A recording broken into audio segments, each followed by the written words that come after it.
Good afternoon and good morning. This is Ethan Perry from Loyalty 360, welcoming you to another edition of our Leaders in Customer Loyalty Industry Voices series. In these episodes, we talk to the leading agencies, technology partners, and consultants in the world of customer, channel, and brand loyalty about all of the technology, trends, and best practices that are impacting the ability of brands to create unique experiences, enhance engagement, and most importantly, drive customer loyalty. Today we have the pleasure of speaking with Beth McCoy, president of CORA Loyalty.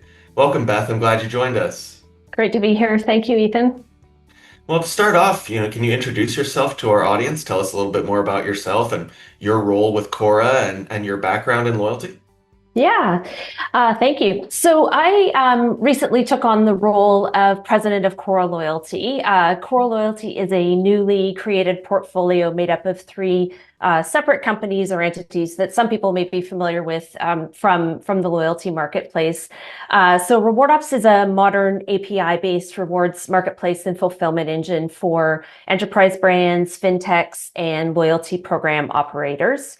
Carlson Marketing is the second entity part of the CORA Loyalty portfolio.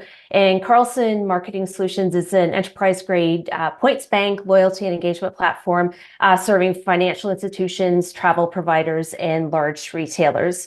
And the third company rounding it out, third product is Points at Work. And this is more in the incentive space and channel programs, so tailored for employees and manufacturers. So that's the technology side of it, Ethan. We also have a services layer wrapped around all of this with a really robust data sciences offering, digital marketing solution, and also marketplace curation services as well. So when you put all of these elements together, you have a comprehensive end-to-end loyalty solution that covers pretty much every aspect of the market.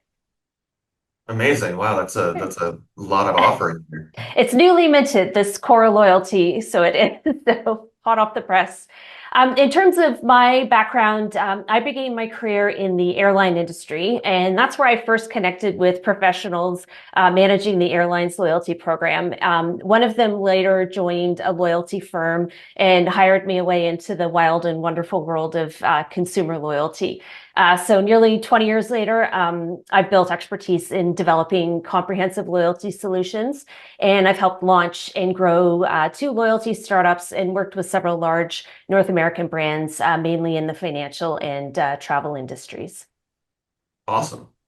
Well, as part of your newly minted group and all of that amazing stuff, you guys recently did, released some research on consumer card preferences and credit card usage related to loyalty and rewards. Can you share a little more about the key findings and what sparked the need for you guys to do this research? Yeah. So we decided to do this research just to better understand the evolving landscape of consumer preferences for loyalty and rewards cards, and especially in an increasingly digital first environment.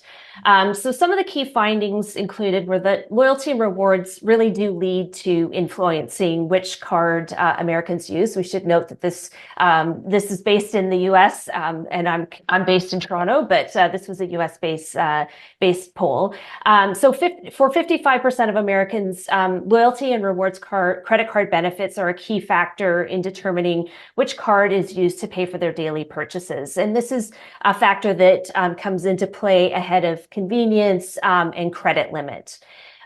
Secondly, nearly 3/4 of Americans cite rewards-related factors such as the ability to earn, redemption options, sign-up bonuses as considerations when opening a new credit card.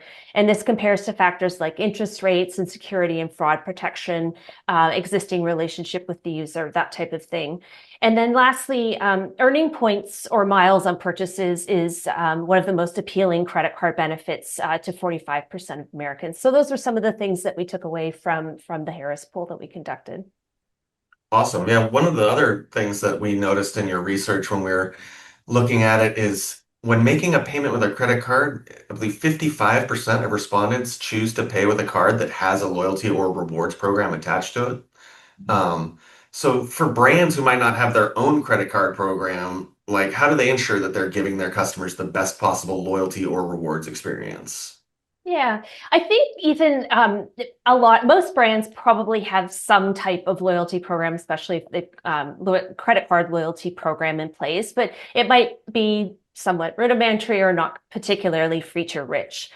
So there are opportunities to expand that and make it more appealing to members. So I think above all, the loyalty program has to be really simple and straightforward. So customers need to find it easy to earn or redeem points without confusion and understand what's going to take them to the next status or perk. So that ease of understanding and usability will really drive both loyalty and engagement. Secondly, it's important to avoid the kind of one size fits all approach based on like broad and simplistic segmentation.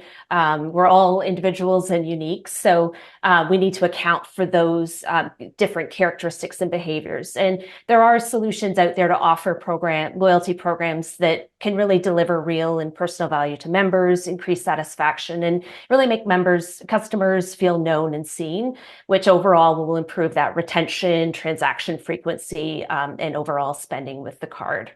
And then lastly, this one it seems like it should be well known or considered, but make sure that members are aware that the program exists. It's always surprising to me when I hear people talk about that they didn't even know they were part of a loyalty program.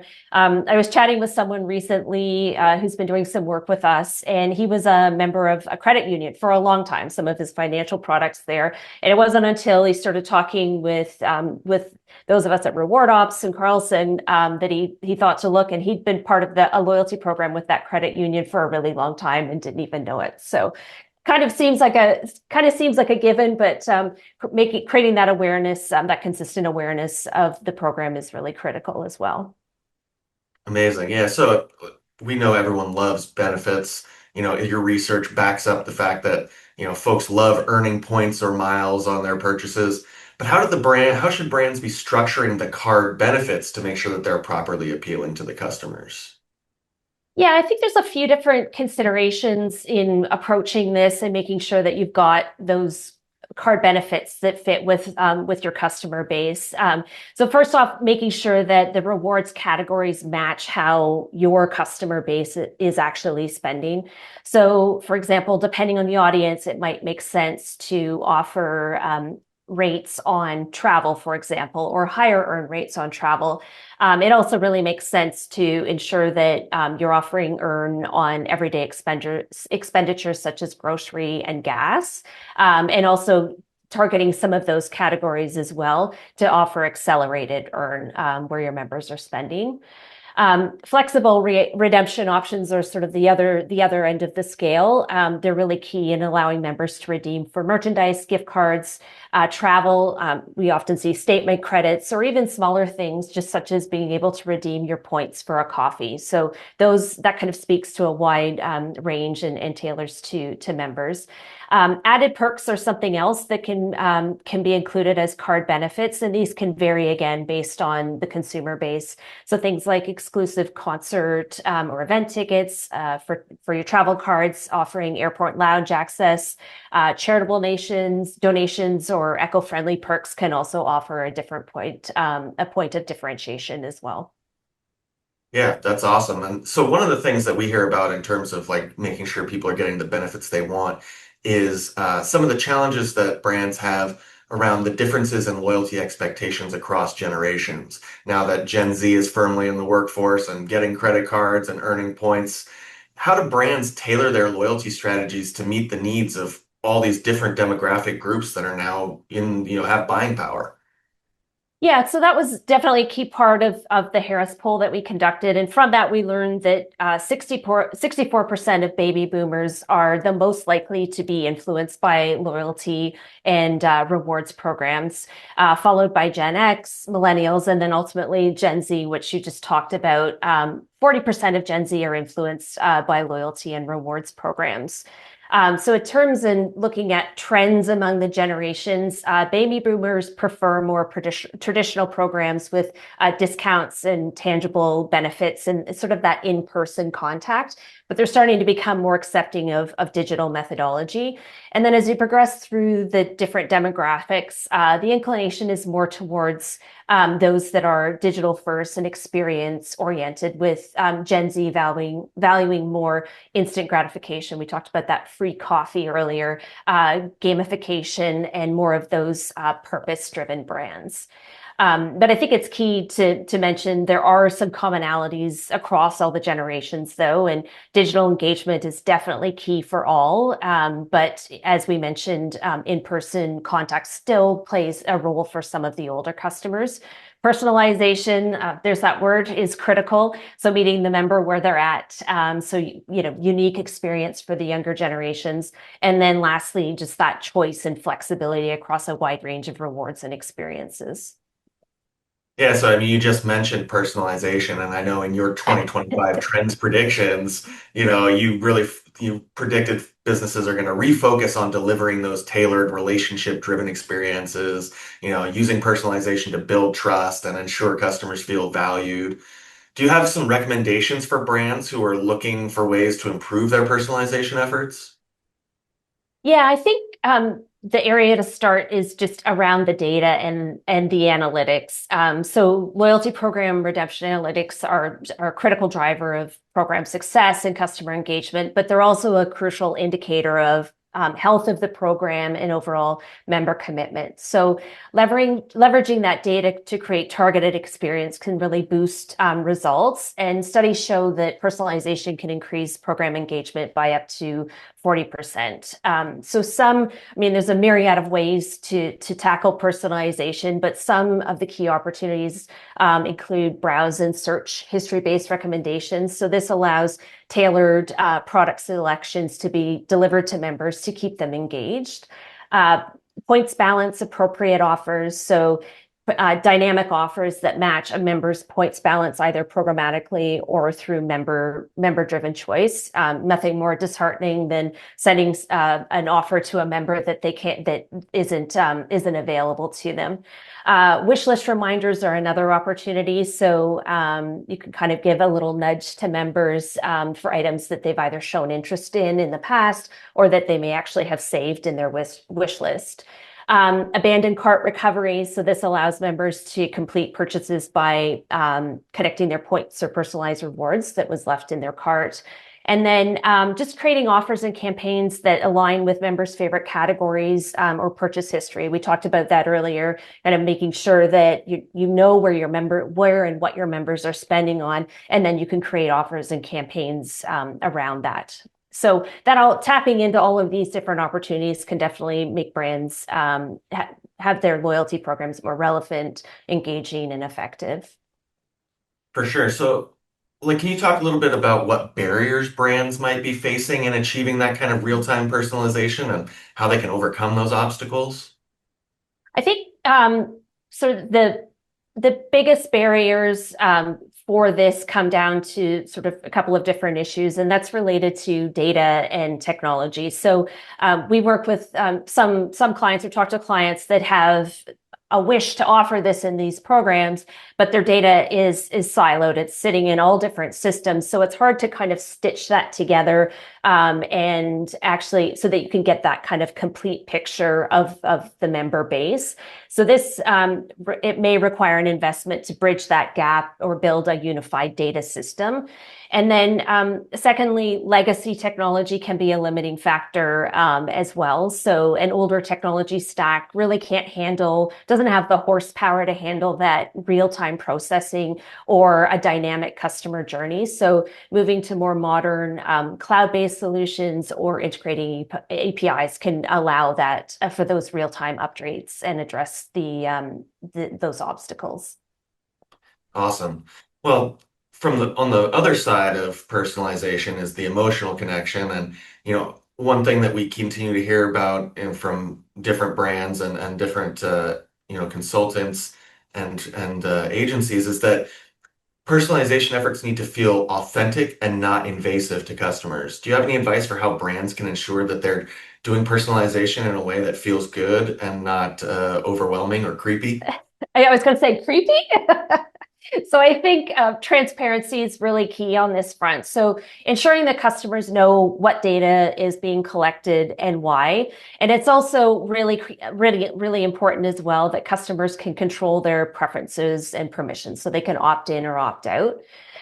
Making sure that personalized offers and content are really valuable to the customer. So again, that ties back, it sounds really repetitive, but tying back to that data element as well. Where are we able to offer members something that really resonates with them and isn't just kind of for the masses?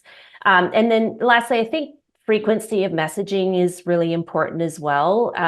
Balance is key. So over messaging can feel really pushy and irritating and causing people to opt out, whereas under messaging can really feel disconnected. So it's kind of getting that balance and figuring out how frequently the member interacts with the program, which kind of are different engagement signals, so that you can figure out that proper balance for messaging.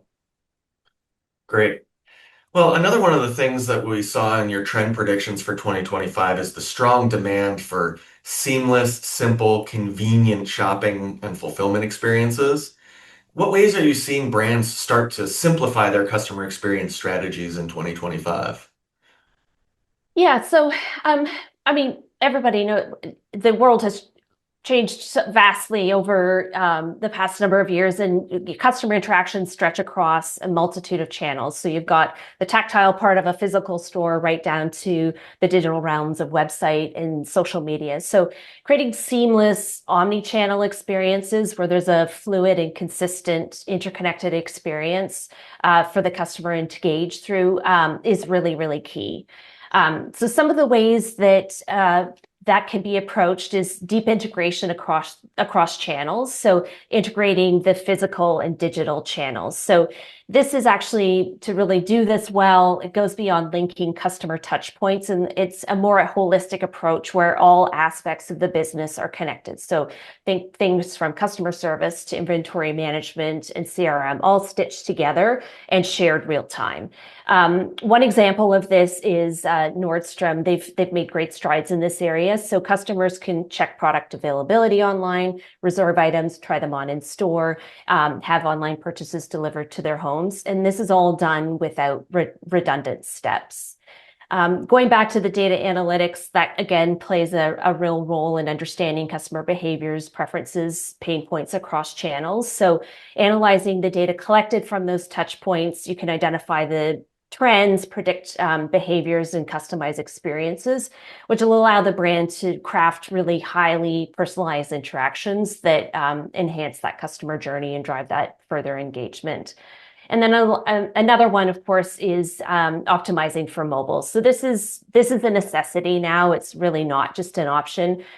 So the mobile app should have intuitive navigation, really speedy loading times, and features such as location services, mobile payment options, all of that stitched into the phone. And I think we're all familiar with one of the leaders in this area, and that's Starbucks. We all have our Starbucks app. They're fantastic at this. So, the ability that they offer to order and pay ahead, find stores, earn points, to get all those push notifications. So Starbucks is definitely a leader in this area. Awesome. Well, you gave some great examples there, but for some brands that may be a little younger in their journey of creating that, what are some easy wins brands can find to improve their customer experience strategy? I think that the top one for this, Ethan, is just actively seeking and prioritizing customer feedback. It's the best way to understand the friction points and the areas for improvement in the overall customer experience. This can be collected through surveys or social media. I mean, all brands sort of have that kind of basically set up, or even direct feedback with a customer service agent. So I think that's probably the easiest, quickest win. There's a wealth of data there.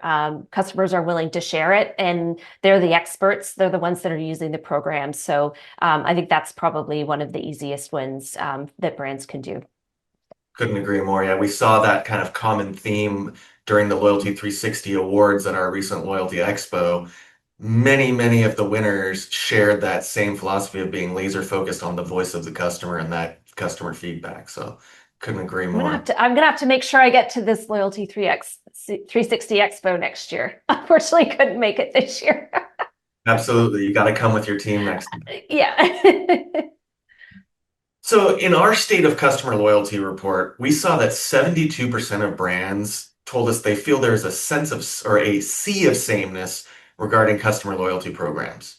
Can you maybe share an example of a couple of brands that are successfully differentiating themselves through a unique strategy or a campaign or a reward offering?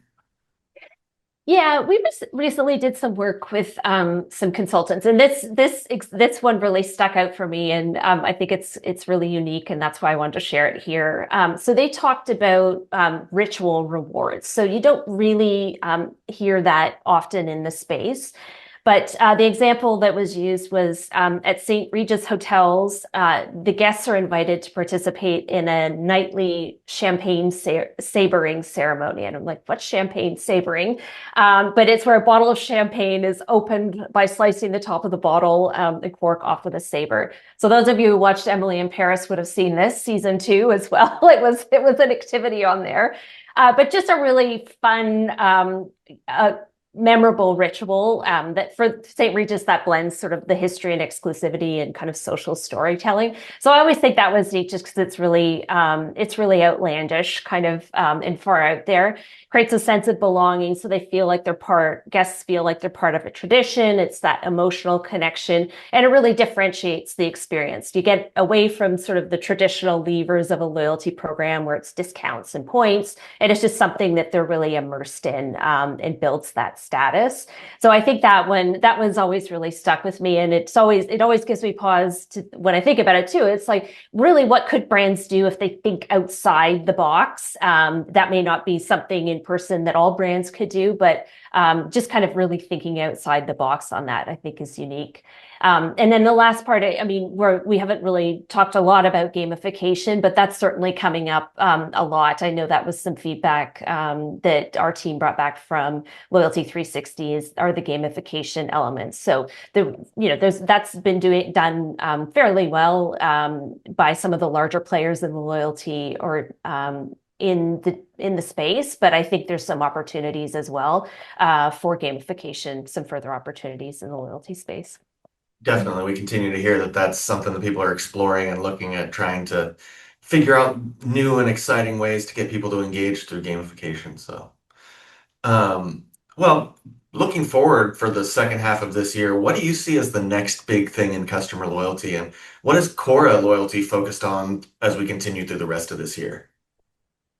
So Ethan, pay with points functionality remains a key priority for us. And that's not to say, I mean, there are solutions in the marketplace right now, but we just see that there's probably an opportunity to enhance that, do it a little bit better, offering members more choice and flexibility. And we know there's sort of strong demand for this feature.